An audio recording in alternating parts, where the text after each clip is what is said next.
khususnya dalam keterampilan kita melakukan konseling gitu. Ada kalau di Bremer itu dia menyebutkan ada 7 keterampilan dasar, eh, 7 keterampilan dasar bisa nanti di-develop gitu ya, menjadi eh, lebih dari 7 gitu. Tapi setidaknya 7 ini harus kalian kuasai dengan cukup baik gitu. Oke. Diawali dari rasionalisasinya gitu. Untuk apa kita mempelajari micro skill ini? Jadi Bremer itu dia sampaikan bahwa dengan kita mempelajari komponen-komponen dari micro skill yang ada, kita dapat menyatukan keterampilan tersebut dalam satu proses interaksi dengan Helpy. Nah, penelitian menunjukkan adanya dukungan terhadap pendekatan ini, maksudnya micro skill gitu ya. Tapi masalah yang terpenting adalah bagaimana menyatukan berbagai komponen yang ada ke dalam interaksi helper dan helpy yang lancar, mengalir, dan alami.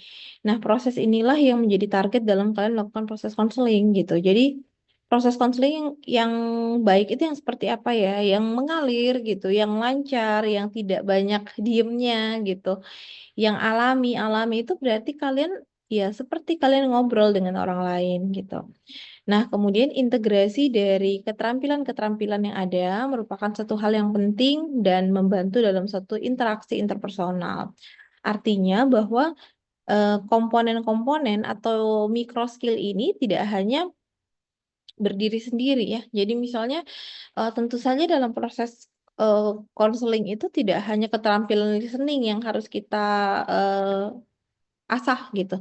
Tapi ada keterampilan lain gitu. Misalnya reflecting mungkin, leading mungkin gitu ya. Atau misalnya karena kita tidak boleh memotong gitu ya, memotong pembicaraan orang lain misalnya. Jadi kita membiarkan klien kita itu ngobrol panjang lebar gitu. Padahal sebenarnya proses dalam konseling itu yang memegang arah, yang memegang kendali adalah ada di konselornya gitu. Bahkan beberapa apa kendala yang saya temui pada pemula gitu ya, biasanya adalah dia bilang eh, dalam satu satu pertemuan itu, satu sesi pertemuan itu dia ngobrol terus gitu.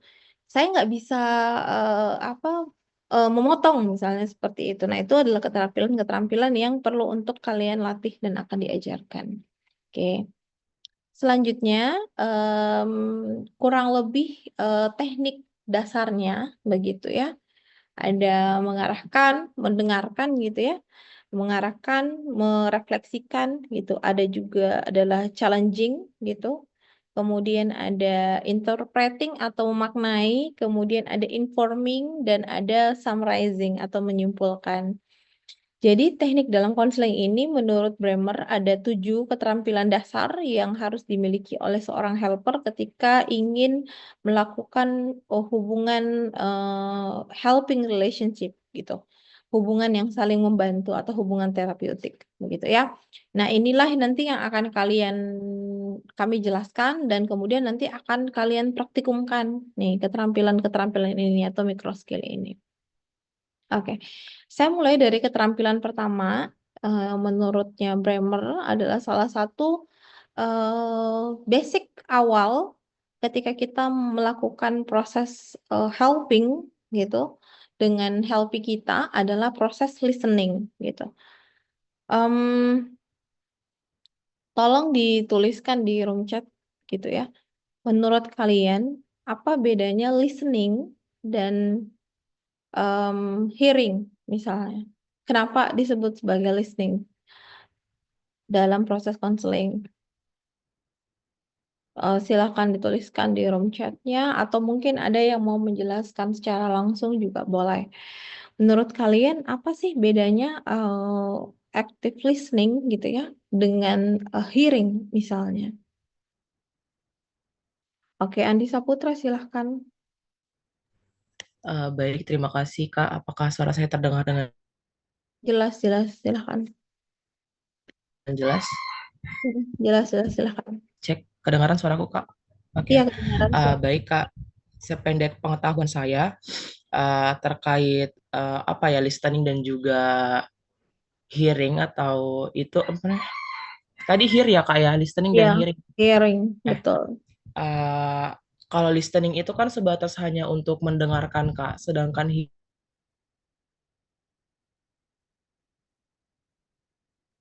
Oke, Adi Saputra suaranya seperti nge-freeze ya. Boleh diulang? oke, apakah sudah terdengar jelas kak? Iya, jelas. Oke, baik. Sependek pengetahuan saya, listening itu kan hanya sekedar mendengarkan, Kak. Sedangkan untuk hearing itu adalah bagaimana kita betul-betul bisa bukan hanya sekedar mendengarkan, tapi juga bisa memahami apa yang disampaikan oleh klien ataupun orang atau yang sedang kita ajak untuk berbicara atau berdiskusi begitu sih, Kak. Oke. Oke, thank you. Andi Saputra, ada yang lain? Ada yang mau menyampaikan secara langsung? Dia, listening itu menyimak dengan baik. Kalau hearing itu hanya mendengarkan saja tanpa memahami. Oke, masih ada yang lain? Apa yang kalian pahami? Aulia, hearing itu proses pasif yang menangkap suara tanpa perlu memahami, sedangkan active listening itu melibatkan perhatian penuh, memahami, memberi respons terhadap seseorang. Oke. Ya, betul ya, gitu. Em, Hearing itu kenapa disebutnya sebagai listening gitu, bukan nah, mendengarkan gitu dalam proses counseling itu disebutnya active listening, bukan just hearing aja misalnya gitu. Padahal maknanya sama, sama-sama mendengarkan gitu. Karena di dalam proses listening gitu ya, itu adalah proses aktif yang kita lakukan gitu. Sedangkan dalam hearing itu hanya kita mendengarkan suara saja. Gitu. Kita mendengarkan suara tanpa kemudian kita hanya menangkap suara ya, tanpa kemudian perlu kita menginterpretasi, memahami sebenarnya suara apa itu gitu ya. Nah, kalau misalnya kalian hanya mendengarkan suara saja, hanya sebatas untuk mendengarkan aja gitu ya, yang penting oh ada suaranya udah gitu. Nah, itu adalah proses hearing aja gitu. Tapi listening adalah proses di mana kita mendengarkan secara aktif. Nah, apa proses mendengarkan seperti apa yang dibutuhkan dalam proses konseling adalah listening atau active listening gitu. Nah, active listening bisa juga diartikan sebagai mendengarkan gitu ya atau menyimak gitu. Nah, menariknya listening ini itu adalah tindakan pasif dan aktif dalam satu kegiatan yang bersamaan gitu. Pasifnya apa? Pasifnya adalah karena kita menyimak isi komunikasinya si Helpy. Tetapi di saat yang bersamaan juga merupakan tindakan aktif dalam respon pada keseluruhan pesan yang disampaikan oleh Helpy. Nah, helper di sini menggunakan seluruh kapasitas persepsi yang ia miliki. Jadi dalam listening itu adalah kita memang pasif untuk mendengarkan apa yang disampaikan. Artinya bahwa kita betul-betul menyimak gitu. Tapi kemudian di saat yang bersamaan kita juga memberikan respon gitu. Jadi bayangkan ketika ada orang yang sedang ngobrol sama kalian, kemudian kalian memberikan respon-respon tertentu. Gitu. Itu adalah listening. Jadi misalnya seperti apa? Misalnya orang lagi ngobrol gitu, terus kalian ngobrol, oke, terus gitu. Itu adalah merespon gitu. Respon juga tidak hanya dalam bentuk verbal, tapi bisa juga dalam bentuk non-verbal. Apa yang kalian tunjukkan gitu ya, bagaimana bahasa tubuh kalian, gesturnya kalian, itu juga menunjukkan bahwa kita listening kepada si klien kita. Seperti apa gesturnya yang kemudian bisa menunjukkan bahwa kita ini juga merespon gitu. Salah satunya, hal yang paling simpel adalah dengan eh, bagaimana kita kemudian melakukan kontak mata dalam proses listening itu. Gitu. Jadi bayangkan juga ya kalau misalnya kalian lagi ngobrol sama seseorang, tapi orang itu hanya sibuk, hanya fokus pada handphonenya misalnya, tidak melakukan kontak mata dengan kalian. Nah, itu sebenarnya dia memang mendengarkan aja gitu. Tapi kemudian apakah dia betul-betul menyimak kontennya gitu ya? Saya rasa dengan kegiatan itu untuk kita melakukan refleksi pun akan susah gitu ya. Jadi itu yang kita lakukan dalam proses listening. Nah, listening sendiri itu terbagi lagi gitu. Ada attending, ada paraphrasing, ada clarifying, dan ada namanya perception checking. Nah, inilah yang disebut sebagai kegiatan aktif untuk merespon gitu. Attending itu bagaimana kalian memperhatikan tingkah laku verbal dan nonverbal. Jadi attending itu kan dari attend gitu ya. Jadi kehadiran, apakah Anda hadir atau tidak dalam proses komunikasi itu. Memangnya ada orang yang tidak hadir dalam proses komunikasi? Ada gitu. Jadi misalnya kayak kalian sedang ngobrol gitu, tapi kemudian pikiran kalian tidak sedang di situ gitu. Nah, itu berarti kalian tidak attending gitu ya prosesnya. Jadi attending itu adalah bagaimana kalian memperlihatkan tingkah laku verbal dan nonverbal bahwa kalian mendengarkan dengan baik apa yang disampaikan oleh si klien kita gitu. Kadang misalnya kalau kalian ngobrol sama orang lain, misalnya lagi ngobrol ya, dia mungkin merespon gitu, tapi kemudian dia sambil lihat handphone, oh iya, terus gitu. Dia barangkali mendengarkan, tapi kemudian tidak ada proses attending di situ yang dia lakukan. Kemudian ada juga yang namanya proses paraphrasing. Paraphrasing itu artinya adalah kalian merespon pesan dasar. Jadi artinya kalian eh, menyampaikan begitu ya dengan menggunakan bahasa kalian gitu pesan dasarnya. Artinya bahwa kita sebenarnya seperti mengulang gitu apa yang disampaikan oleh si klien tapi tidak plek-ketiplek verbalnya sama gitu. Jadi tidak seperti bebeo begitu ya. Jadi kalian boleh merespon pesan dasarnya apa atau kalian menggunakan bahasa kalian gitu ya. Saya rasa paraphrasing ini adalah istilah yang cukup familiar bagi kalian ya. Bagaimana kemudian kalian memahami apa intinya, lalu kemudian kalian menyampaikan kembali tanpa merubah makna. Itu adalah paraphrasing. Clarifying adalah bagaimana kalian bisa membuka diri dan memfokuskan diskusi gitu. Sorry, yang membuka diri itu adalah si kliennya ya. Bagaimana dia bisa kalian melakukan klarifikasi pada area-area yang menurut kalian masih abu-abu misalnya gitu. Nah, nanti akan dijelaskan selanjutnya seperti apa contohnya. Kemudian perception checking. Perception checking adalah bagaimana kalian memastikan akurasi dari apa yang kalian dengar. Jadi, eh, kenapa ini dilakukan gitu supaya tidak terjadi misperception tentu saja antara kalian dengan si klien kalian begitu. Kenapa? Karena sudut pandang atau kacamata yang kita gunakan ketika kita melakukan proses konseling itu adalah kacamata klien gitu. Artinya kita perlu melihat dunianya klien itu seperti apa. Maka penting bagi kita untuk betul-betul mengecek gitu ya terkait dengan persepsi apa yang kemudian kita dengar gitu. Kita boleh make sure gitu. Bentar. Jadi yang kamu maksud ini seperti ini ya, misalnya seperti itu. Kemudian dia bilang iya, berarti itu adalah bagian dari perception checking yang kalian lakukan, ya. Nah, attending itu di Bremer juga dijelaskan gitu. Jadi dia bilang bahwa ini juga keterkaitan yang erat kaitannya dengan budaya, gitu ya.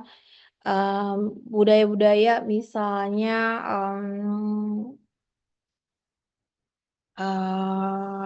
kontak mata gitu ya misalnya posisi tubuh posisi jarak gitu misalnya seperti itu.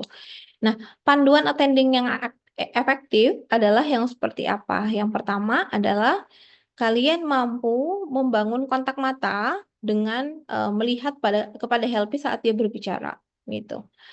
Kalaupun misalnya kalian canggung melihat arah matanya gitu ya, kalian boleh melihat ke arah T-nya dia aja gitu, supaya kemudian betul-betul tidak apalagi namanya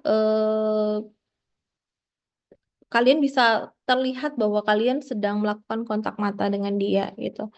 Nah, bisa melihat ke area tengah gitu ya di antara alis itu bisa kalian gunakan gitu. Kalau misalnya kalian tidak saya agak malu kalau misalnya ditatap gitu ya saling bertatapan misalnya kayak gitu. Mungkin ada kondisi-kondisi yang terjadi seperti itu. Nah, kalian boleh menggunakan di area T gitu ya untuk kemudian melakukan kontak mata gitu. Kemudian pertahankan posisi tubuh yang rileks dan alami yang merupakan indikasi dari ketertarikan helper. Dalam proses attending pun kalian perlu memperlihatkan gesture gitu ya bahwa memang kalian menunjukkan ketertarikan gitu. Nah, bagaimana sih biasanya gesturnya orang? Nah, coba kalian observasi ya. Kalau kalian sedang di kafe misalnya atau di tempat umum gitu, ketika ada orang yang sedang ngobrol berdua, biasanya arah tubuhnya mereka itu saling berhadapan gitu ya. Atau misalnya arah tubuhnya entah apa ya, arah tubuhnya itu biasanya akan saling berhadapan gitu. Itu menunjukkan bahwa apa menunjukkan ketertarikan gitu. Kan misalnya kayak kalau kalian perhatikan ada orang yang ngobrol samping-sampingan gitu ya misalnya. Nah, itu dia kemudian kadang mengarahkan gitu ya, mengarahkan badannya ke arah lawan bicaranya. Nah, itu adalah posisi tubuh yang alami gitu ya, mengindikasikan bahwa kita tertarik dengan helper. Tidak perlu harus menatap dengan dekat gitu ya, tidak perlu, tapi kemudian mengarahkan arah tubuh kalian, posisi kalian sejajar atau searah dengan klien itu juga bisa membantu kalian dalam proses attending. Kemudian gunakan bahasa tubuh yang tepat untuk mengkomunikasikan pesan Anda. Ini misalnya kayak kalau kalian ngobrol itu kadang tuh ada tangannya yang sedang bergerak-gerak gitu ya. Kan ada beberapa orang kalau ngobrol itu tangannya pasti goyang juga gitu. Nah, kayak saya kadang kayak begitu. Dia kalau ngobrol itu kadang tangannya itu bergerak gitu. Nah, itu bisa kalian gunakan gitu ya untuk mengkomunikasikan pesan ya. Jadi misalnya boleh kalian menggunakan apa lagi namanya ya bahasa tubuh gitu. Misalnya ketika kalian menunjukkan eh, persetujuan tidak harus dalam bentuk verbal gitu ya, misalnya dalam bentuk anggukan dan segala macam itu juga adalah salah satu cara untuk mengkomunikasikan pesan kepada Anda, kepada si klien. Kemudian gunakan pertanyaan verbal yang berkaitan dengan pertanyaan helpy tanpa menginterupsi bertanya atau mengganti topik gitu. Karena yang kalian lakukan dalam listening itu betul-betul kalian mendengarkan ya gitu. Jadi dalam proses ini memang hindari untuk menggunakan pernyataan-pernyataan yang lebih banyak menginterupsi gitu. Misalnya tiba-tiba kalian memotong, bentar-bentar, maksudnya yang tadi itu seperti apa gitu ya. Atau kalian akhirnya lebih banyak bertanya dibandingkan mendengarkan begitu. Ataupun kalian mengganti topik begitu. Padahal misalnya menurutnya si klien itu belum selesai apa yang saya mau sampaikan. Nah, itu adalah panduan bagi kalian supaya bisa melakukan proses attending. Artinya tidak boleh memotong atau menginterupsi secara langsung. Terus bagaimana untuk kemudian kita bisa mengambil alih kalau kita nggak melakukan interupsi gitu atau kita tidak memotong gitu. Nanti akan diajarkan teknik yang namanya leading gitu. Bagaimana kemudian kalian mengambil alih proses komunikasi supaya klien itu tidak merasa bahwa dia sedang dipotong cara berkomunikasinya gitu. Eh, apa tahu cara mengambil eh, proses komunikasi secara gentle gitu. Nah, itu yang kemudian dilakukan dalam proses attending. Kalau kalian terlalu banyak bertanya gitu dalam proses attending itu nanti klien itu tidak akan banyak bercerita biasanya. Jadi dia tidak akan bercerita secara natural. Jadi nanti dia akan lebih banyak menunggu untuk ditanya baru dia menjawab ketimbang dia menceritakan apa yang kemudian dia mau uraikan di kepalanya dia gitu ya. Nah, ini tadi berkaitan dengan attending gitu ya. Bangun kontak mata dengan melihat kepada healthy saat dia berbicara gitu. Melihat orang lain, utamanya pada mata orang tersebut merupakan satu indikasi yang menunjukkan ketertarikan helper kepada healthy. Jadi ini kayak apa aturan-aturan dalam bersosial ya gitu. Ketika ada orang yang ngobrol sama kalian, lihatlah matanya dia gitu ya untuk menunjukkan bahwa kalian tertarik gitu dengan apa yang dia sampaikan gitu. Karena mata merupakan salah satu kunci dari komunikasi, tatapan yang baik adalah tatapan yang alami gitu. Artinya juga tidak melotot gitu ya, tidak kemudian terlalu dekat tatapan mata kalian, tapi menataplah seperti kalian melihat sesuatu gitu. Tidak juga apa terlalu excited gitu ya. Nah, itu tatapan yang alami ya seperti kalian melihat sesuatu. Nah, bagaimana caranya saya latih? Ini coba nanti kalian setelah ini kalian lihat di cermin, begitu ya. Apakah tatapan mata kalian ini sudah cukup alamikah gitu ya, atau terlalu siniskah misalnya cara kita melihat gitu, atau atau tatapan yang terlalu intimidatif. Tapi saya rasa itu tergantung dari persepsi ya gitu. Tapi setidaknya Tatapan yang alami itu adalah tatapan yang tentu saja natural ya gitu. Bagaimana kalian melihat sesuatu, melihat seseorang gitu. Nah, itu bentuknya. Tidak juga kalau lihat seorang kan kalian belum apa-apa udah mengkerut gitu ya alisnya misalnya kayak gitu. Nah, selain tatapan, jarak juga merupakan hal yang perlu kalian pertimbangkan. Jarak antara helper dan helpee membutuhkan uji coba sebelum jarak yang paling aman di antara keduanya ditemukan.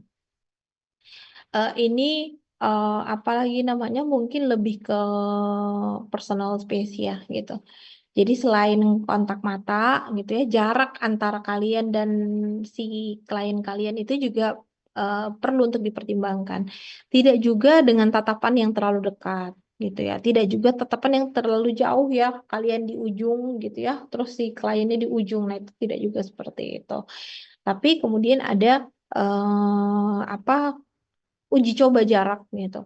Nah, uji coba jarak ini berkaitan juga dengan seberapa nyamankah kalian gitu ketika bertemu dengan orang baru gitu. Seberapa nyaman kalian, berapa jaraknya, seberapa jauh jaraknya gitu. Nah, ini bisa kalian eksperimenkan gitu ya. Kalau misalnya kalian ke mall terus kalian ngantri gitu, coba kalian lihat, coba kalian ukur kira-kira seberapa jarak aman kalian dengan orang lain gitu. Anggaplah ketika kalian berada dalam satu ruangan gitu, itu di seberapa jauh sebenarnya jaraknya. Pasti akan berbeda pada orang-orang yang sudah kalian dekat secara personal gitu. Mungkin pada orang yang sudah kalian dekat secara personal itu kalian bisa sangat sampai merangkul, sampai sampai apa lengket dekat gitu kayak merangkul gitu. Nah, tapi kalau untuk orang yang baru, nah itu kan biasanya kita punya jarak tertentu. Nah, itu silahkan diuji coba. Tidak perlu, saya belum lakukan konseling, saya belum tahu apa jarak amanku dengan orang lain itu seberapa dekat gitu. Nah, cobalah kalian kalau misalnya tunggu di ruang ke bank lah misalnya gitu ya, terus ada apa kursi gitu. Nah, itu kan biasanya kalian akan mencari tempat duduk yang sekiranya menurut kalian ketika ada orang duduk di situ saya nyaman atau enggak gitu ya. Modelnya kayak gitu. Nah, itu adalah bagaimana kalian melakukan uji coba. Jadi, uji coba tidak perlu harus kalian lakukan di dalam ruangan konseling kalau belum punya pengalaman, tapi kalian bisa uji coba itu kalau kayak ke mall gitu ya, kalian ngantri gitu. Silakan kalian uji coba ini, oh ini kayaknya saya nggak bisa terlalu dekat dari ini gitu. Saya ini masih bisa jaga dekat sedikit, misalnya kayak gitu ya, itu boleh diuji coba. Nah, kemudian gunakan pertanyaan-pertanyaan verbal yang berkaitan dengan pertanyaan helpy dengan tanpa menginterupsi bertanya atau mengganti topik. Gitu. Yang kayak bagaimana contohnya? Misalnya kalian menyampaikan, saya mengerti apa yang saya mengerti apa yang kamu maksud gitu ya. Misalnya, ada juga pakai dorongan-dorongan minimal. Dorongan minimal itu kayak gimana yang kayak contoh yang dibawa ya. Kayak kalian memberikan dorongan minimal. Oh, lalu terus itu adalah dorongan minimal. Tapi disertai dengan ekspresi wajah yang mendukung ya. Jadi bukan juga jutek. Oh, gitu. Enggak gitu juga gitu ya. Atau em, terus gitu ya. Tapi dengan intonasi yang nyolot gitu. Itu juga jangan gitu. Jadi proses attending ini bisa kalian lakukan dengan kalian memberikan dorongan minimal berupa apa eh, respon-respon yang sifatnya tidak bertanya gitu. Kan ini tidak bertanya ya. Jadi contohnya itu oh lalu terus itu kan tidak bertanya, hanya mendorong gitu. Mendorong dia untuk lebih banyak lagi untuk menceritakan apa yang kemudian dia sampaikan gitu. Mungkin ini juga proses komunikasi yang bisa kalian lakukan dengan teman-teman kalian gitu. Misalnya kayak ada teman yang lagi ngobrol, lalu kemudian kalian sampai terus terus terus gitu, saking excitednya kalian gitu. Oke, ini adalah proses attending. Nah, kemudian selanjutnya efek dari attending itu pada Helby apa? Jadi efeknya itu akan mendorong klien untuk mampu memverbalisasikan ide-ide dan pikirannya secara bebas. Keadaan ini merupakan rewards atas komunikasi yang dilakukan oleh Helpy karena hal ini akan membangun rasa tanggung jawab dalam proses yang ada. Jadi, dengan kalian melakukan attending, itu akan mendorong mereka untuk menyampaikan isi pikiran mereka yang barangkali nggak pernah disampaikan kepada orang lain. gitu. Nah, bayangkan baru teknik attending aja, baru di teknik listening aja, itu kemudian bisa membantu menguraikan benang kusut yang ada di kepalanya mereka, gitu. Kenapa kemudian kita bantu untuk menguraikan ya, supaya ketika diuraikan kemudian dia bisa lebih aware gitu ya, dia bisa sadar bahwa oh ini ya ternyata yang kemudian isi pikiran saya gitu. Oh, seperti serumit ini ya ternyata misalnya. Jadi kita bantu dia, kita dorong dia untuk bisa memverbalkan ide-ide ataupun pikiran-pikirannya secara bebas. Nah, kemudian apa skill selanjutnya dalam attending, dalam listening adalah paraphrasing. Sudah yang seperti yang saya sebutkan bahwa paraphrasing itu adalah berarti kalian menyatakan pesan dasar dari Helpy secara sama namun berbeda. Nah, ini kayak gimana nih gitu ya. Nah, artinya bahwa yang kalian sampaikan itu kontennya sama gitu. Nah, bukan konten, maksudnya sama, intinya sama. Tapi kalian menyampaikan dengan menggunakan kalimat kalian sendiri gitu. Biasanya perbedaannya dalam sisi jumlah kata itu lebih sedikit gitu ya. Nah, tujuan utama dari paraphrasing ini adalah agar helper dapat menguji pendengarannya terhadap apa yang disampaikan oleh helpee. Tujuan kedua adalah sebagai sarana komunikasi bagi helper untuk menyatakan bahwa ia mencoba untuk memahami apa yang dikatakan oleh helpee. Jadi paraphrasing ini adalah salah satu teknik untuk betul-betul kita yakin bahwa orang ini itu eh, konselor saya ini mendengarkan saya dengan baik begitu. Nah, paraphrasing ini akan sangat berguna dalam membongkar atau mengklarifikasi pesan ganda atau simpang siur. Ketika seseorang tidak ingin menyatakan perasaannya secara langsung, mereka mengungkapkannya dalam bahasa yang kabur gitu. Biasanya tidak jelas gitu ya. Jadi tugasnya kita adalah membantu memilih dari pesan-pesan tersebut, baik pesan verbal maupun non-verbal, dan menyatakan dalam bentuk yang jelas. Nah, itu kalian membantu dia itu untuk memberikan apa sih pemaknaannya, eh, katanya apa sih untuk menggambarkan itu gitu ya. Nah, panduannya bagaimana? Panduannya dalam melakukan paraphrasing adalah tentu saja harus kalian dengarkan dulu apa yang disampaikan oleh si Helpy. Kita nggak mungkin bisa melakukan paraphrasing kalau kita tidak mendengarkan apa yang dia sedang ceritakan, gitu. Kita tangkap dulu pesan dasarnya Helpy apa, kemudian kita nyatakan kembali kepada Helpy inti dari pesan dasar yang ia ungkapkan.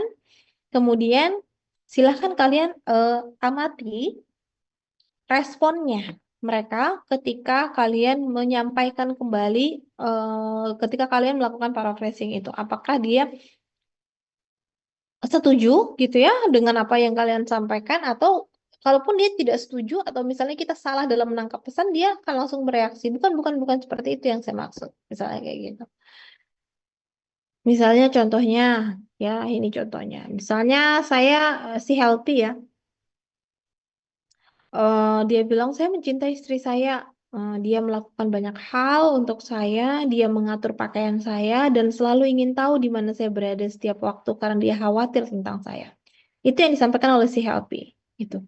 Kemudian apa pesan dasar yang kita temukan sebagai seorang helper, gitu ya?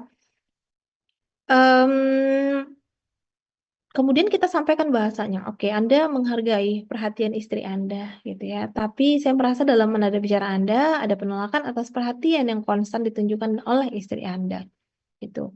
Jadi kita membantu dia untuk memberikan apa ya? Memberikan makna atas apa yang terjadi pada dirinya, gitu ya. Kita kemudian menyimpulkan gitu ya, menyimpulkan pesan dasarnya dia seperti apa. Misalnya dia cerita panjang gitu ya, saya malu gitu ya, saya malu waktu diperlakukan kasar oleh eh, pasangan saya gitu ya. Nah, boleh kalian kemudian menyampaikan eh, apa pesan dasarnya gitu ya, dia malu. Kalian juga boleh menyampaikan, tapi kemudian kalian tidak tidak melakukan secara membeo. Membeo itu artinya adalah kalian kembali lagi mengulang katanya plek ketiplek sama. gitu ya. Seperti apa yang disampaikan oleh si klien. Kalian boleh mengambil pesannya. Saya malu, oke. Anda merasa tidak nyaman dengan situasi itu, gitu. Nah, itu pun ada proses reflecting yang terjadi di situ ya. Tapi intinya dalam melakukan paraphrasing adalah kalian bisa menangkap inti pesannya apa.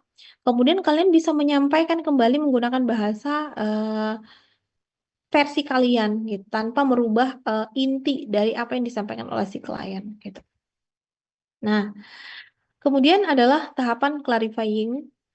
Kalau clarifying itu adalah bagaimana kita bisa menggali gitu ya, mengklarifikasi sesuatu yang menurut kita itu masih membingungkan gitu. Jadi kita bisa melakukan clarifying atau klarifikasi.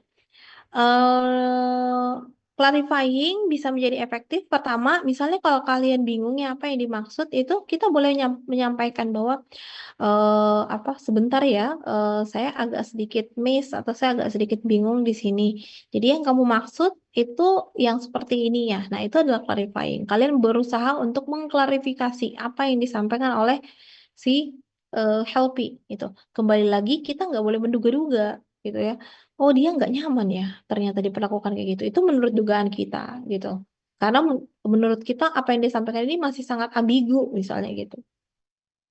Maka ketika menurut kalian masih ambigu, silakan kalian melakukan klarifikasi. Gitu. Cobalah menyatakan kembali maksud helpy atau minta helpy untuk mengklarifikasi, mengulang atau memberikan ilustrasi. Nah, ini juga bisa. Jadi clarifying bisa dilakukan oleh helpernya, bisa juga dilakukan oleh helpy-nya. Gitu. Jadi kalau helpy atau klien kita yang kita minta untuk mengklarifikasi, kita boleh minta untuk memberikan ilustrasi. Misalnya kayak eh, apa lagi namanya? Em, Dia bilang kayak gini, saya tuh selalu, ini contoh ya, saya coba ingat-ingat tuh di ruangan konseling. Oh ya, dia bilang kayak gini, saya itu merasa selalu disalahkan gitu atas apapun yang saya lakukan, gitu ya. Nah, kemudian kita berusaha untuk mengklarifikasi apa yang dia maksud ini, gitu ya. Nah, kemudian kita boleh untuk menyampaikan gitu. Bisa kamu berikan contoh satu kejadian yang kamu maksud, gitu ya. Itu adalah kita mengklarifikasi supaya kita juga bisa clear melihat sudut pandangnya dia yang menyampaikan bahwa apalagi namanya dia itu selalu disalahkan atas sesuatu gitu atau dia selalu merasa banyak pertanyaan-pertanyaan ya dia bilang ini saya selalu menanyakan segala sesuatu yang saya tahu sudah ada jawabannya gitu ya itu selalu dia sampaikan gitu di ruangan konseling saya waktu saya ketemu kemudian saya coba untuk mengklarifikasi gitu kemudian menurut dia bukan bukan bukan seperti itu gitu. Kemudian saya coba minta untuk kalau bisa dicontohkan gitu satu peristiwa yang menurutmu sesuai dengan apa yang kamu sampaikan. Nah, itu kan juga kita bisa meminta klarifikasi dari si helpy kita. Begitu ya. Nah, contohnya misalnya kayak gini kalian sampaikan saya kurang paham, gitu ya. Izinkan saya mencoba mengungkapkan apa yang saya pahami dari perkataan Anda. Jadi kalian boleh menyimpulkan dulu, kemudian kalian coba sampaikan menurut versi kalian apa yang kalian pahami gitu. Atau misalnya ini yang di bawah kalian minta dia untuk memberikan contoh gitu seperti apa. Contoh itu minta aja contoh situasinya seperti apa yang terjadi gitu. Supaya kalian juga clear untuk memahami gitu ya. Itu yang kita lakukan dalam proses clarifying.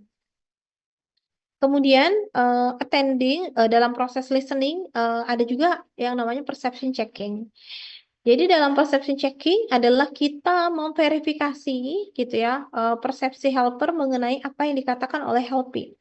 Kalau bedanya dengan clarifying itu kalian masih bingung nih untuk menyimpulkan sesuatu gitu ya menyimpulkan satu kejadian gitu. Kalau dalam perception checking adalah kalian sudah memahami konteksnya, kemudian kalian perlu untuk mengecek apa yang kalian persepsikan, apakah sudah sesuai dengan apa yang disampaikan oleh si klien gitu. Nah, itu yang dilakukan dalam perception checking. Nah, alasan mengenai mengapa metode ini begitu efektif dalam keterampilan listening adalah bisa memberikan atau menerima feedback atas keakuratan komunikasi yang terjalin.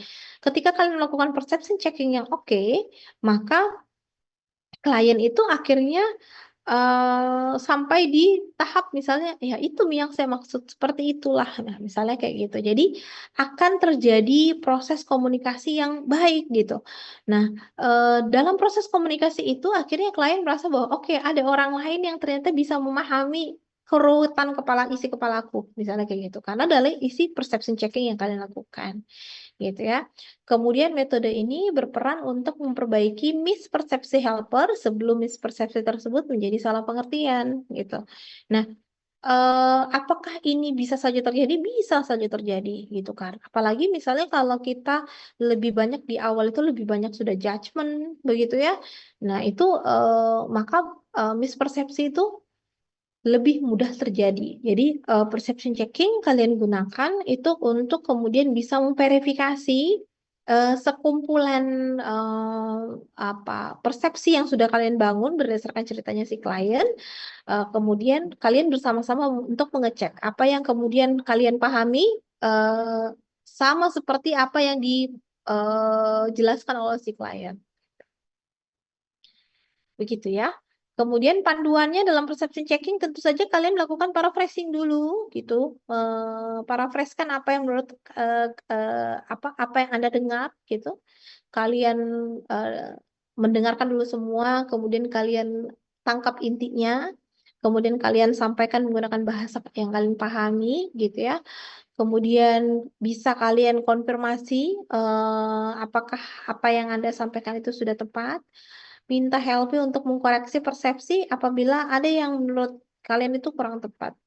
Jadi bisa kalian lakukan perception checking seperti itu, gitu ya. Jadi kalian memparafraskan dulu, kemudian kalian artinya baru kalian memparafraskan, kalian mengumpulkan sekumpulan statementnya dari si klien gitu, kemudian kalian bisa mempersepsikan.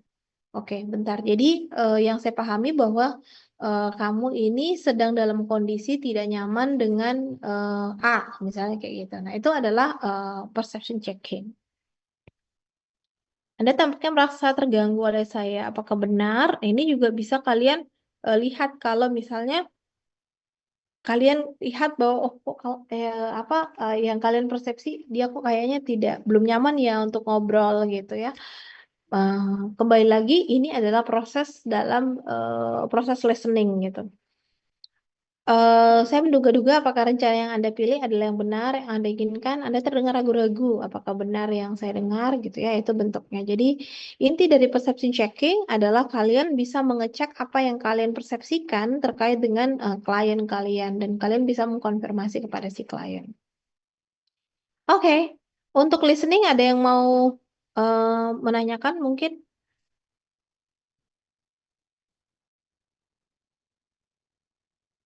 Kalau tidak, saya lanjut ke tahap skill yang kedua, gitu ya.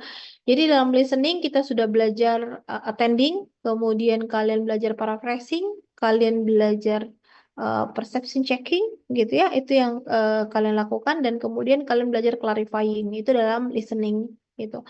Nah, kemudian selanjutnya keterampilan kedua adalah keterampilan besar kedua adalah leading, gitu.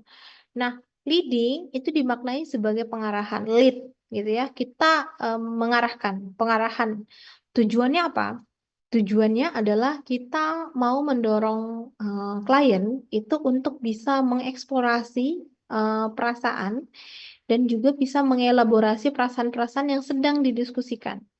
Begitu.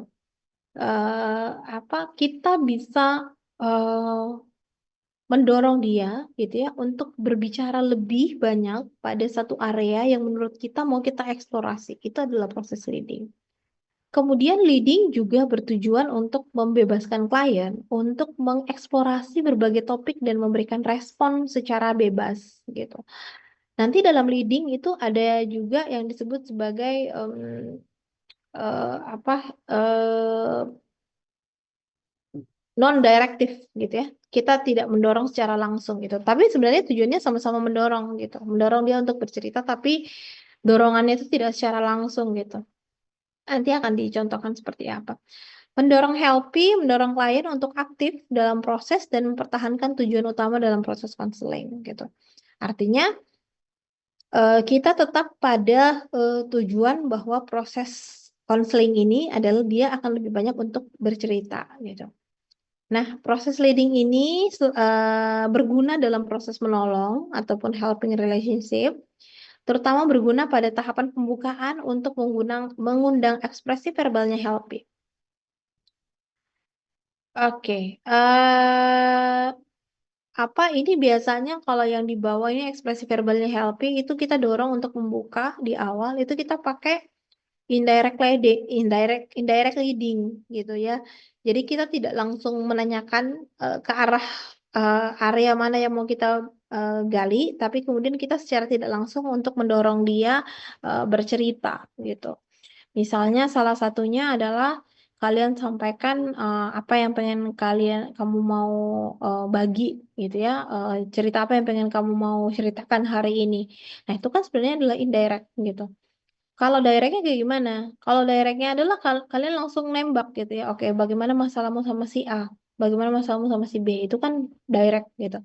Tapi kemudian kalau indirect adalah kalian tetap mendorong dia untuk bercerita, tapi kemudian kalian tidak memberikan pengarahan secara langsung gitu ya, area mana yang harus diceritakan gitu. Jadi opsinya bisa kalian lakukan secara indirect leading. Jadi kalian minta, oke, hari ini kita mau berbicara tentang apa yang pengen kamu mau sharing hari ini gitu. Nah, itu adalah bagian dari indirect leading. Nah, proses ini pun terbagi lagi ya menjadi indirect leading, direct leading, focusing, sama questioning gitu. Indirect leading adalah biasanya kita lakukan di awal gitu ya, di awal untuk mengawali proses proses konseling gitu. eh apa karena sebagian besar kadang klien itu awalnya bingung ya dia pengen mau cerita dari mana dulu gitu. Nah, kalian boleh melakukan proses indirect leading atau misalnya klien itu mungkin di awal tidak nyaman untuk langsung kalian nembak apa masalahnya. Walaupun ada the klien tuh ya, beberapa klien juga yang duduk langsung dia cerita. Jadi gini, tujuan saya datang ke sini itu karena saya merasa kayak gini, misalnya kayak gitu. Ada juga klien, tipikal klien yang seperti itu. Ada juga yang kita butuh indirect dulu secara tidak langsung gitu. Misalnya apa yang buat kamu datang ke sini gitu. Apa yang pengen kamu bagi di sini gitu ya. Jadi itu adalah proses indirect leading. Kalau direct leading itu adalah kalian mengarahkan secara langsung gitu. Tujuannya untuk apa? Dalam direct leading ini adalah kalian mendorong, kemudian mengelaborasi diskusi gitu. Jadi kalian boleh menyampaikan misalnya ketika dia berbicara temanya berkaitan dengan orang tua gitu ya. Kemudian kalian bisa mengarahkan gitu. Oke, boleh di boleh di boleh digambarkan bagaimana interaksi kamu dengan orang tua. Misalnya seperti itu ya. Jadi kalian memfokuskan langsung pada area mana yang pengen kalian mau gali gitu. Itu adalah kalian tugasnya untuk mengelaborasi. Yang selanjutnya adalah focusing. Focusing itu adalah fokus ya. Apa yang pengen kalian fokuskan. Tujuannya untuk apa? Tujuannya untuk mengendalikan kebingungan gitu. Kemudian mengendalikan ketidakteraturan atau ketidakjelasan gitu. Contohnya kayak gimana? Misalnya dia bilang hubungan dengan orang tua saya baik gitu ya. Dia bilang kayak gitu. Kemudian kalian kan kita perlu untuk mengklarifikasi juga gitu ya. Baik itu yang seperti apa di gambarnya mereka, di gambarnya orang tersebut gitu. Maka kalian boleh memfokuskan, oke, boleh diceritakan dong interaksimu dengan ayah, misalnya apa yang biasanya kamu lakukan gitu, biasanya ketika kamu punya waktu bersama dengan ayahmu. Nah, itu kalian memfokuskan pada satu area yang lebih spesifik lagi, gitu. Itu adalah fokus. Oke, kemudian questioning adalah pertanyaan. Gitu. Nah, ini saya rasa di wawancara udah dijelaskan ya bagaimana ketika kita memberikan pertanyaan terbuka dan tertutup gitu. Itu adalah jenis dari questioning. Oke, indirect leading ini seperti yang sudah disebutkan adalah untuk mengajak memulai atau menjaga agar proses dapat terus berlanjut. Secara umum, metode ini tuh mengajak helpy untuk memproyeksikan ide-ide mereka dan mengarahkan ke dalam proses gitu. Helpy mengenali metode ini sebagai undangan untuk bercerita atau mengelaborasi apa yang mereka katakan. Terkadang diam sejenak dan melihat dengan penuh harap pada helping merupakan bentuk indirect leading. Oke, ada satu teknik juga dalam proses micro skill, khususnya di indirect leading itu adalah kalian diem, silent, gitu. Nah, silent itu adalah bagian dari indirect leading, gitu.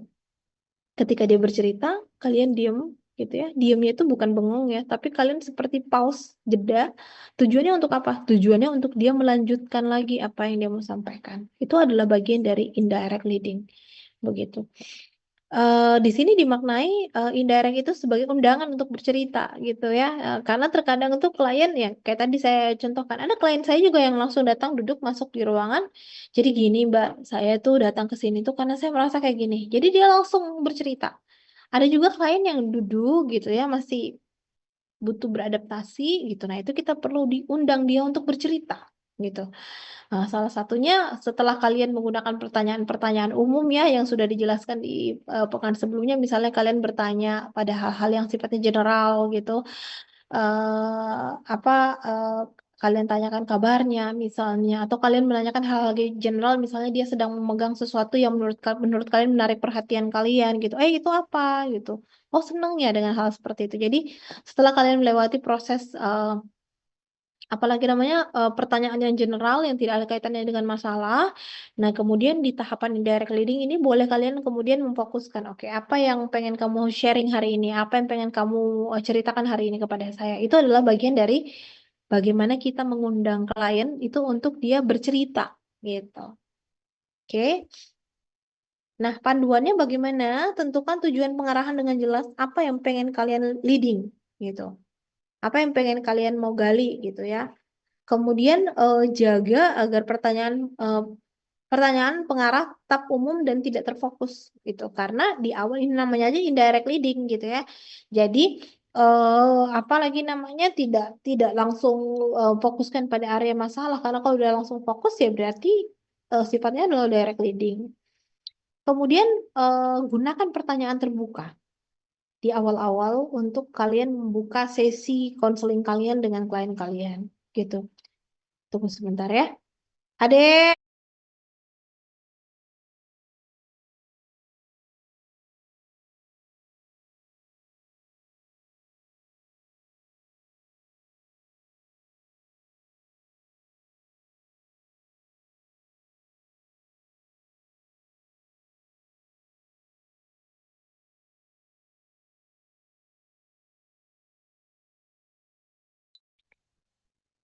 Ya, ada yang mau ditanyakan terkait ini? Leading? Ada yang mau contohkan?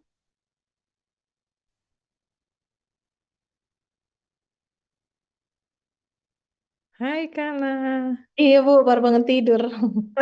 Waduh. Di puasa enggak? Puasa setengah Dipuasain. hari Bu. Iya Ya, Bu. ya. Kau lanjut Bu. Ya, silahkan. Silahkan. Iya. Oke, baik. Ini masih di apa lagi namanya indirect ya, begitu. Jadi tentu saja kalian tetap menggunakan pertanyaan terbuka. Di awal itu silakan menggunakan pertanyaan-pertanyaan terbuka untuk mendorong atau mengeksplorasi, mengelaborasi apa yang menjadi permasalahan di dialami oleh klien gitu. Kemudian ini tadi yang saya maksud pause atau silent itu berhenti sejenak di tengah-tengah pertanyaan itu tujuannya adalah untuk si klien itu bisa melanjutkan arahan yang diberikan gitu. Atau kalian kasih dorongan minimal gitu ya, itu juga adalah bagian dari indirect leading gitu. Jadi indirect leading banyak cara yang bisa kalian lakukan untuk bisa mendorong si klien untuk lebih banyak bercerita gitu. Oke. Nah, contoh-contohnya seperti apa? Misalnya apa yang ingin Anda ceritakan, apa-apa yang ingin Anda diskusikan, apa yang pengen Anda bagi ceritanya, gitu ya. Ini adalah salah satu cara untuk melakukan indirect leading. Misalnya juga Anda tadi mengatakan, ini adalah kalian kasih pause, kalian kasih jeda gitu. Supaya apa?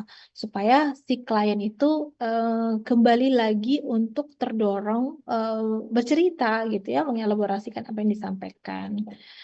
Nah, apalagi yang ingin Anda diskusikan gitu ya. Ini adalah bagian pertanyaan-pertanyaan yang em, bisa kalian gunakan tujuannya untuk melakukan indirect leading. Nah, kalau direct leadingnya bagaimana? Pasti kalian tidak pakai pertanyaan apalagi yang ingin Anda diskusikan. Kalian langsung nanya, oke, terus kalau hubunganmu, kalau kalau hubunganmu misalnya dengan teman-temanmu seperti apa gitu? Bagaimana hubungan pertemananmu? Nah, itu kan sudah ke direct begitu. Tapi kalau apalagi yang ingin Anda diskusikan, dia bebas untuk memilih area mana yang kemudian dia bisa mau sharing gitu. Kembali lagi tujuan dari indirect leading adalah membuat klien itu bisa mengelaborasi ya isi pikirannya mereka begitu tanpa kemudian merasa bahwa dia sedang eh, diinterogasi gitu ya, sedang diintimidasi gitu ya. Itu yang kita lakukan dalam proses indirect leading. Nah, kemudian selanjutnya adalah namanya direct leading. Gitu. Direct leading ini tujuannya untuk memfokuskan topik secara lebih spesifik gitu. Jadi kalau direct leading kan berarti kita mengarahkan secara langsung gitu. Metode ini juga bisa mendorong Helpy untuk mengelaborasi, mengklarifikasi, mengilustrasikan apa yang telah mereka katakan gitu. Itu adalah proses direct leading gitu ya yang kita lakukan. Bagaimana panduannya? Tentu saja sama dengan indirect leading harus ada tujuannya. Apa yang mau di leading gitu. Apa yang mau di lead, apa yang mau diarahkan. Kemudian ekspresikan tujuan Anda dalam kata-kata yang menggunakan elaborasi yang spesifik gitu. Penggunaan diksi kata gitu ya yang menunjukkan elaborasi yang spesifik. Biasanya juga bisa kalian kombinasikan dengan menggunakan pertanyaan tertutup gitu ya. Kemudian biarkan Helpy mengikuti arahan Anda secara bebas gitu. Jadi intinya kalau dalam direct leading eh, si yang mengarahkan itu kita gitu ya. Kita yang mengarahkan, kita yang mau menggali area mana. Kemudian boleh dengan menggunakan beberapa pertanyaan tertutup untuk bisa mendirect gitu. Bisa nggak kita bercerita tentang hubungan interaksimu dengan saudaramu? Bisa gitu ya. Nah, kemudian dia bercerita, misalnya seperti itu. Nah, ini adalah pertanyaan-pertanyaan yang sifatnya direct leading gitu ya. Bukan lagi klien yang kemudian memilih area topik mana, tapi kemudian kita yang mengarahkan gitu. Kita yang mengarahkan area-areanya yang pengen kita dengar gitu dari si klien itu seperti apa. Oke. Kemudian fokus adalah tujuannya untuk eh, digunakan gitu ya untuk melihat ketidakjelasan arah pembicaraan Helpy karena kadang tuh klien itu kan memang kalau cerita tuh saking banyaknya menurut dia masalahnya itu kadang loncat gitu ya loncat-loncat area-area masalah yang diceritakan gitu.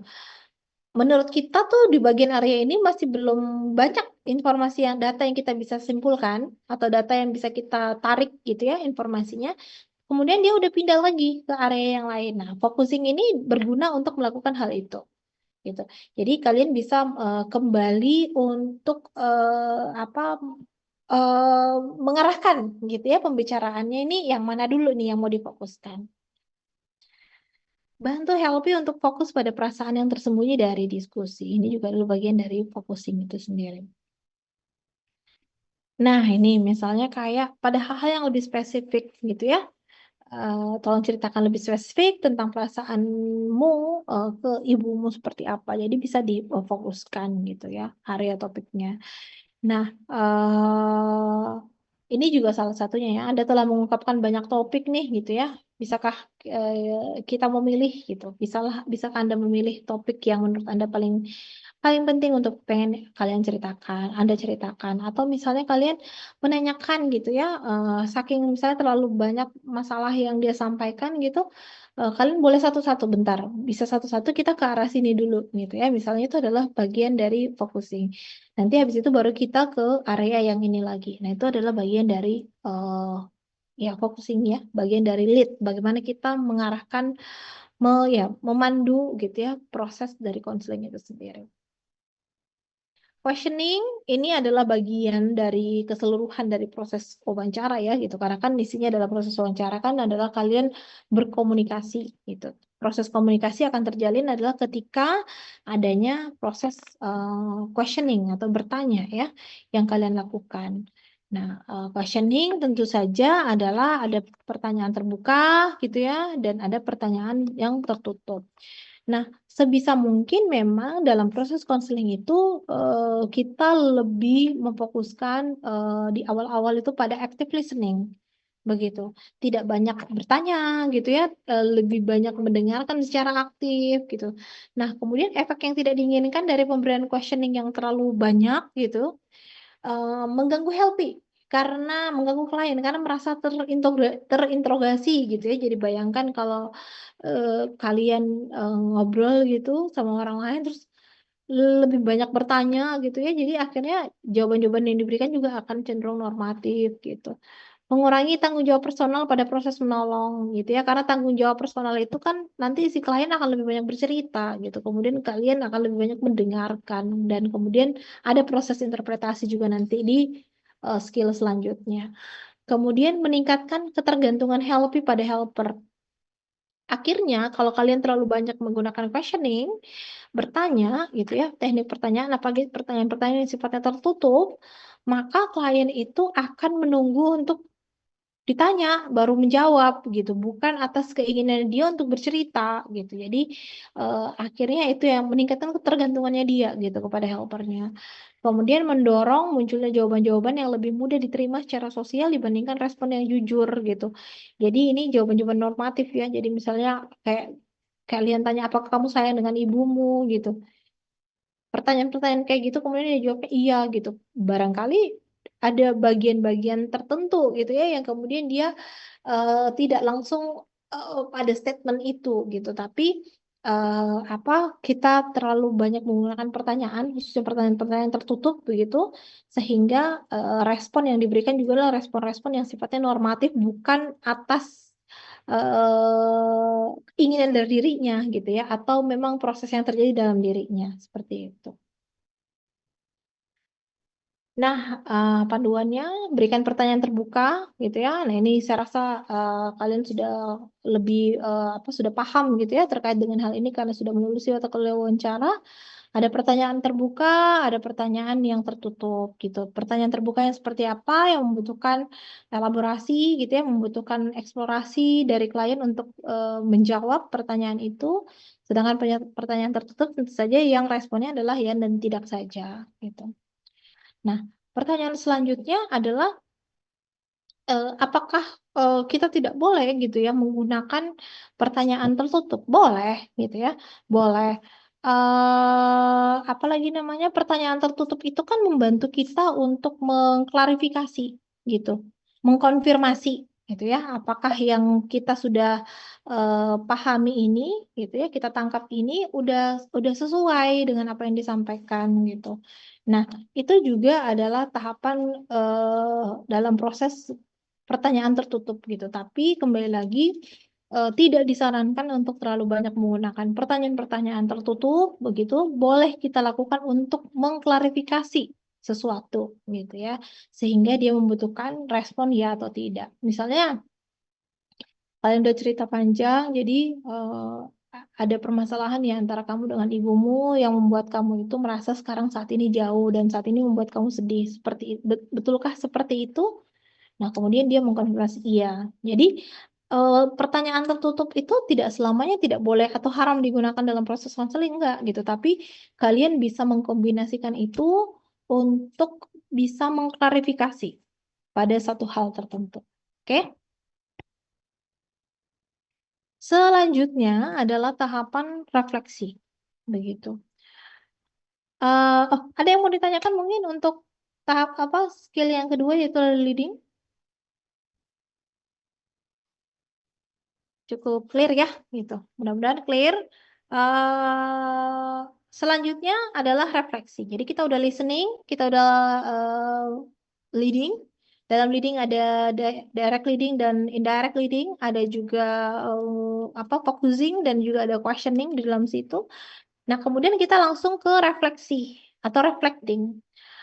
Reflecting atau refleksi itu adalah sebuah teknik yang digunakan oleh konselor dalam menanggapi pembicaraan konseli dengan memantulkan kembali kepada klien tentang perasaan, pikiran, sikap, dan pengalamannya si klien.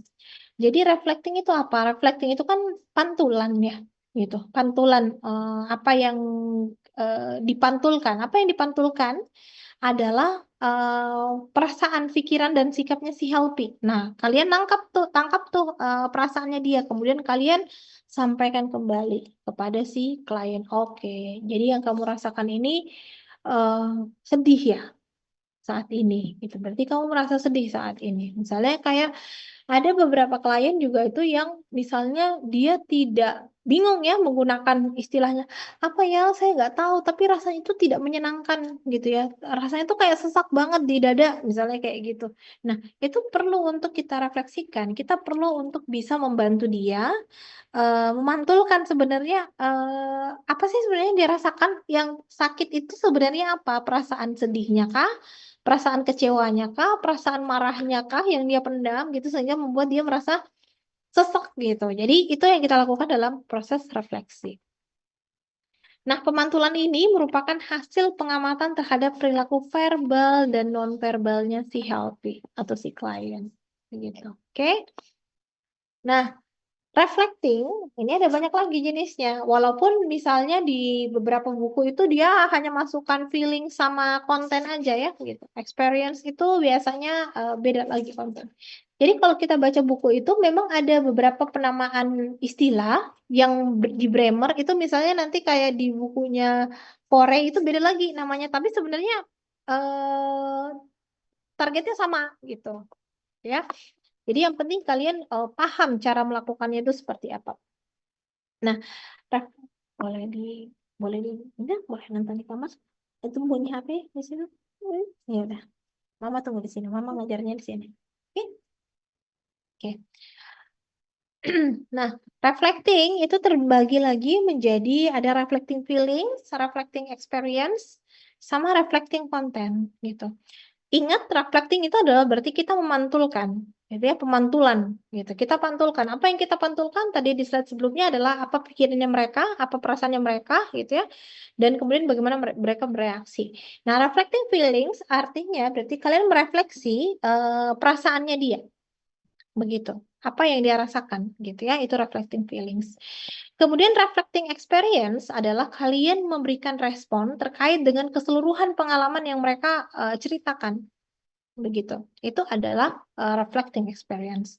Kemudian reflecting content adalah bagaimana kalian mengulangi ide klien dengan menggunakan pilihan kata yang berbeda atau berbagai bentuk penekanan. Nah, ini sama dengan apalagi namanya? Paraphrasing-nya gitu. Itu yang saya maksud bahwa ada beberapa kadang istilah-istilah yang eh apa sama begitu tapi di Bremer ini kemudian dia petakan gitu tapi intinya yang penting kalian tahu bahwa itu yang kalian lakukan dalam reflecting content jadi bagian juga dalam paraphrasing itu sendiri kenapa di sini teman-teman di sini tunggu sebentar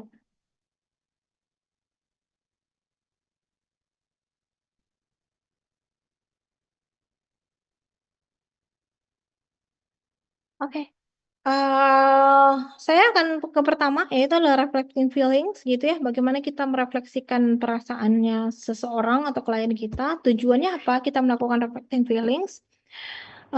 Kita bisa lebih memfokuskan pada perasaannya dibandingkan pada isinya, gitu ya. Jadi, em, tujuannya kita adalah melakukan reflecting feelings adalah kita memberikan kesadaran kepada si klien bahwa ini loh sebenarnya yang kamu rasakan gitu. Karena terkadang klien banyak yang bingung sebenarnya. apa yang terjadi sama saya ini gitu ya, kenapa saya seperti ini, kenapa rasanya tidak enak di dada saya gitu, misalnya kenapa apa badan saya tidak tidak segar misalnya kayak gitu. Nah itu kita butuh membantu dia untuk merefleksikan sebenarnya apa yang terjadi pada dirinya. Kemudian mengubah hal-hal yang tidak jelas menjadi jelas, kemudian membantu healthy untuk memiliki perasaannya sendiri. Nah, ini lagi kembali lagi. Kadang kita perlu untuk membantu klien untuk memberikan validasi atas emosi yang dia rasakan, atas perasaan yang saat itu dia rasakan gitu. Kita bantu dia untuk memberikan rumah gitu ya, bahwa ini yang kamu rasakan loh saat ini seperti itu gitu. Kemudian masuk ke proses kesadaran sehingga kemudian dia bisa lebih memahami kondisi apa yang terjadi pada dirinya. Itu adalah reflecting feelings. Nah, helper kita sebagai seorang konselor itu haruslah bisa merasakan perasaan-perasaan yang terlibat gitu ya, apa yang dirasakan oleh seseorang gitu. Tentu saja bagaimana caranya kita bisa mengeksplorasi ini, kembali lagi bahwa kita perlu juga membuka diri ya, mengeksplorasi gitu ya, perasaan-perasaan ini tuh, emosi-emosi ini seperti apa. Kita juga perlu membekali kemampuan kita untuk bisa melihat bahwa emosi itu tidak hanya marah dan bahagia aja, begitu ya. Ada banyak sekali apalagi namanya emosi dan kemudian turunan-turunan dari emosi ataupun perasaan itu, gitu ya. Ada perasaan bersalah gitu ya atau kecemasan gitu. Itu untuk merefleksikan emosi yang kuat ya. Ketika healthy merefleksikan emosi yang kuat, maka refleksi tidak diperlukan. Misalnya kayak apa dia sudah menyampaikan ya bahwa saya sangat marah sekali diperlakukan seperti itu. Maka dan itu sudah sesuai ya dengan apa yang memang dia refleksikan atau memang apa yang dia rasakan, maka refleksi tidak diperlukan gitu untuk melakukan itu. Kecuali misalnya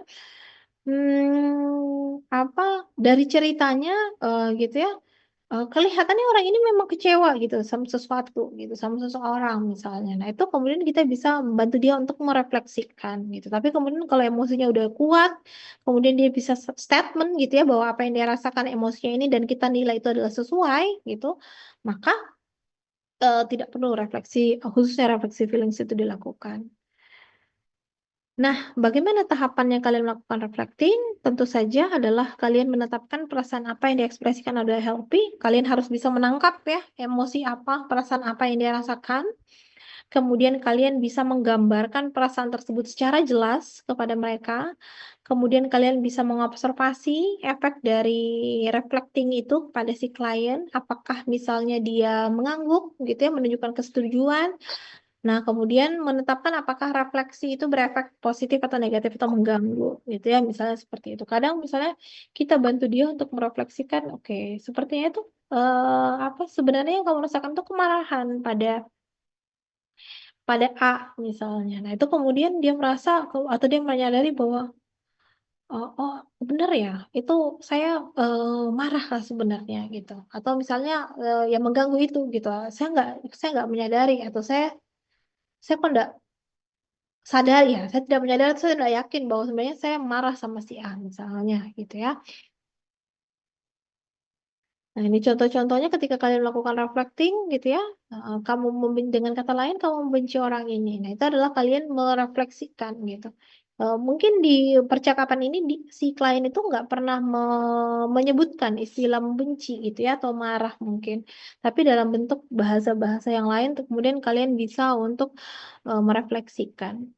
Nah, sangatlah menyakitkan ditolak oleh orang yang kamu cintai gitu. Misalnya, dia sebelumnya dia cerita ya, misalnya habis saya ditolak gitu sama si B misalnya, saya nggak keluar rumah berhari-hari gitu. Nah, kemudian kita apa merefleksikan, oke sangat menyakitkan ditolak ya oleh orang yang kamu cintai gitu. Karena terlihat dari misalnya kita menyimpulkan oke dia nggak keluar berhari-hari gitu ya. Berarti ada proses perenungan atau tidak ingin berinteraksi sosial dalam waktu yang cukup lama gitu. Itu kan berarti dia apa proses sakitnya itu luar biasa menurut si klien tersebut. Nampaknya Anda sungguh-sungguh marah gitu. Jadi mungkin dia nggak sampaikan marah gitu ya pada si apalagi namanya, pada konteks dia ngobrol gitu. Dia nggak bilang langsung saya marah banget gitu, tapi kemudian dari apa yang kalian tangkap, dari apa yang dia ceritakan itu kemudian kalian menangkap bahwa orang ini marah banget ketika diperlakukan seperti itu gitu. Itu adalah reflecting feelings gitu. Kalau reflecting experience adalah bentuk feedback dalam bentuk deskripsi yang menunjukkan keluasan dari observasi yang dilakukan oleh helper atau konselor, di mana konselor itu menyatakan apa yang dipikirkan mengenai tingkah laku, kemudian klien mengamati pernyataan dari perasaan yang tampil dalam bahasa tubuh nonverbal, kemudian merefleksikan pengalaman teramati tersebut. Jadi namanya reflecting experience gitu ya, berarti kita merefleksikan dari pengalaman yang disampaikan oleh si klien gitu ya, kembali lagi di situ. Jadi tujuannya untuk apa? Tujuannya kembali lagi bahwa kita bisa mengamati ya pernyataan-pernyataan dari perasaan yang tampil dalam bahasa tubuh nonverbalnya mereka. Gitu. Anda tersenyum misalnya dia cerita panjang lebar gitu ya, panjang lebar misalnya dia cerita tentang cinta pertamanya dia gitu. Ya, iya. Iya nanti ya gitu. Nah misalnya dia apa lagi namanya, dia cerita sambil tersenyum gitu ya. Kemudian kalian bisa merefleksikan gitu. eh, Anda nampak bahagia sekali saat bersama dia, misalnya seperti itu. Itu kembali lagi kalian bantu dia refleksi berdasarkan dari pengalaman yang kemudian dia ceritakan. Nah kalau ini contohnya itu dia seperti konfrontasi ya sebenarnya gitu. Anda tersenyum saat menceritakan hal tersebut, tapi saya merasakan bahwa Anda terluka. Itu adalah bagian dari confronting sebenarnya. Anda katakan bahwa Anda sangat peduli mengenai dia, tetapi setiap kali Anda berbicara tentangnya, Anda mengepalkan tangan Anda, tampaknya Anda sedang marah padanya, gitu. Ini juga adalah kemampuan kita dalam menangkap, gitu ya, menangkap apa sih sebenarnya yang dia rasakan dari konten yang dia ceritakan, gitu. Nampaknya Anda sangat marah atas kejadian tersebut. Nah, kembali lagi, apa sih yang direfleksikan adalah perasaan atau pikiran yang dirasakan oleh si klien. Ya, ada Cina di bawah. Ada di bawah, Mama udah simpan. Oke, ini adalah reflecting experience. Kalau reflecting content, ini sebenarnya mirip sekali dengan paraphrasing ya, begitu. Reflecting content itu adalah kita mengklarifikasi ide-ide yang diekspresikan secara sulit oleh Helpy, kemudian keterampilan untuk memberi Helpy kata yang tepat guna mengekspresikan apa yang sulit dikatakan, gitu. Misalnya dia sampaikan ucapannya sungguh menusuk saya gitu. Kemudian yang kalian bisa refleksikan dari konten itu berarti apa yang dia sampaikan ya secara konteks gitu. Anda begitu terluka itu ketika saat Anda bercerita gitu. Itu adalah kebutuhan untuk melakukan reflecting atau misalnya kayak gimana ya Kak rasanya kayak seperti teriris-iris begitu perasaanku gitu. Nah, itu Anda ternyata kemudian kalian refleksikan. Oke, Anda sangat menyakitkan ternyata diperlakukan tidak tidak baik seperti itu, misalnya kayak gitu.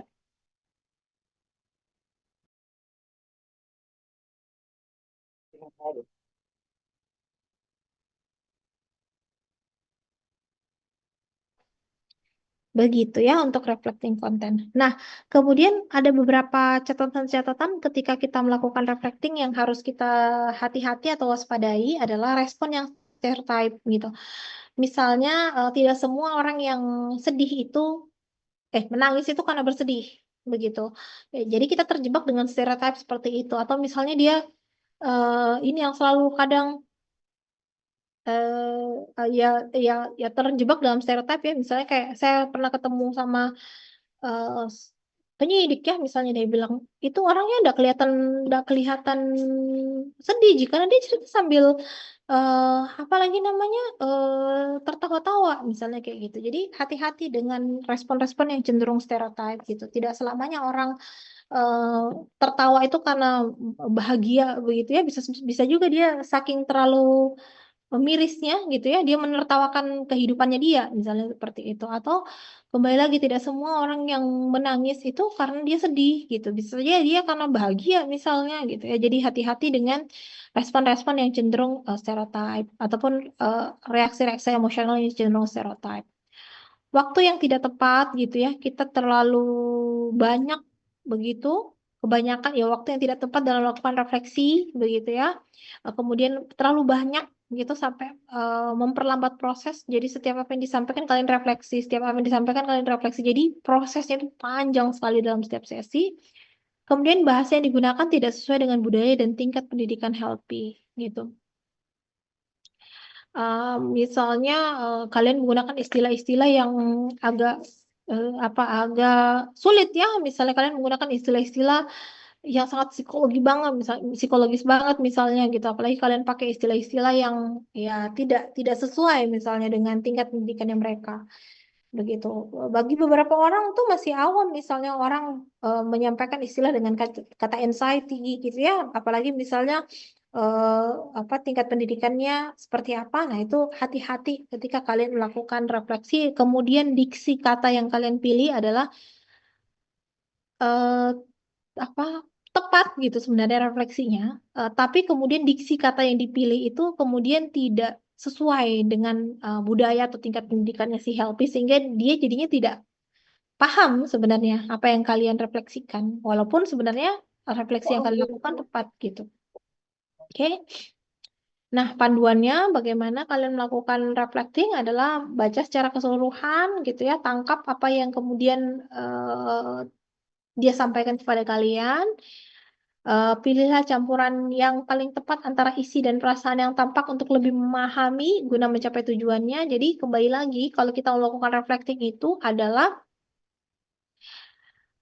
kalian betul-betul paham gitu ya konteksnya apa yang sedang dia bicarakan gitu. Jangan sampai kemudian kita melakukan reflecting tapi ternyata enggak kayak gitu. Walaupun kadang kondisi tersebut tuh ya muncul biasa saja terjadi gitu. Tapi kemudian selama kalian eh, fokus gitu ya bisa melakukan reflecting dan tepat melakukan reflecting itu eh, jangan ragu untuk kemudian kalian melakukan reflecting.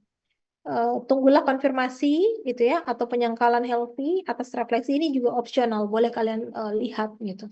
Tapi apakah kita harus selalu menunggu? Bisa juga dilihat dari gesturnya ya, bahasa tubuhnya. Iya iya betul betul betul. Gitu. Nah itu modelnya seperti itu. Ini adalah daftar pustaka yang digunakan gitu dari punyanya Bremer dan ada juga punyanya Sadarjen. Di bukunya Corey itu juga ada sebenarnya ya gitu. Di bukunya Corey itu ada juga microskill gitu. Microskill juga ada di bukunya Corey. Jadi kalian boleh mengkombinasikan yang mana kemudian mau kalian bukan mau kalian silakan kalian kombinasikan untuk kemudian membuat lebih kompleks, lebih komprehensif lagi begitu ya. Oke. Ada yang mau ditanyakan kah?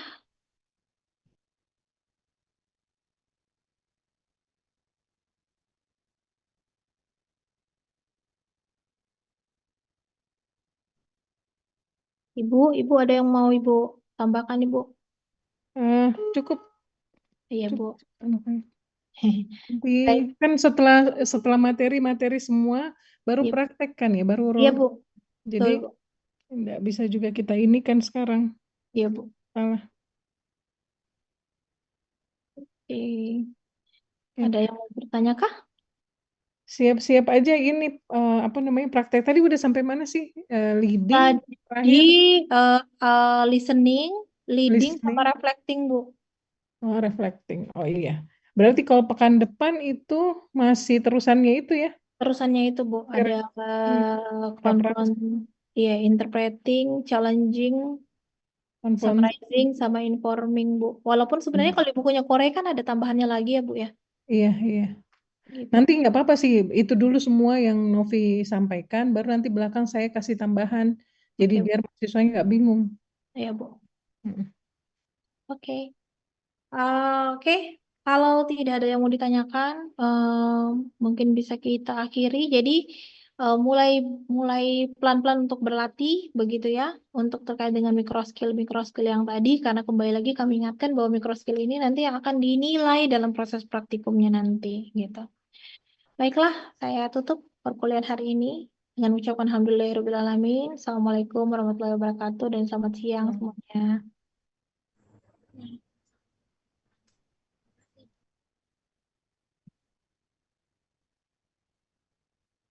Terima kasih banyak Ibu, Kakak.